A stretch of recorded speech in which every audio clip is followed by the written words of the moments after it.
বাঙালির প্রিয় ডাল ভাত আর দুটো লঙ্কা পোড়া, সাথে চাই পাতা কুচি। তাই স্বাদ করে বানালো আলু দিয়ে আঙুল পকোড়া।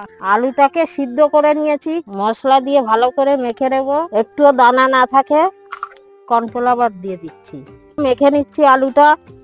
লঙ্কা কুচি, ধনে পাতা কুচি দিচ্ছি, রসুন বাটা দিচ্ছি, আদা বাটা দিচ্ছি, পেঁয়াজ কুচি, লবণ দিয়ে দিচ্ছি। এবার মেখে নেবো। লম্বা লম্বা করে আমি বানিয়ে নেব আলুর ফিঙ্গার। ডিমটা ভেঙে ফেটিয়ে নেব, লবণ দিয়ে ফেটিয়ে নেব। এবার ডিমের মধ্যে চুবিয়ে বিস্কুট গুঁড়ো দিয়ে দেবো। এই যে বিস্কুট গুঁড়ো লাগিয়ে নিচ্ছি। প্রত্যেকটা দুবার করে ডিমে দিতে হবে, দিয়ে বিস্কুট গুঁড়ো দুবার করে লাগাইয়ে তেলে ভেজে নেব। উনুনটা ধরিয়ে দেবো। এবার একে একে তেলের মধ্যে ছেড়ে দেবো, নাড়িয়ে চাড়িয়ে ভালো করে ভেজে নেব লাল লাল করে। এই দেখুন কত সুন্দর হয়েছে। খুব ভালো হয়েছে।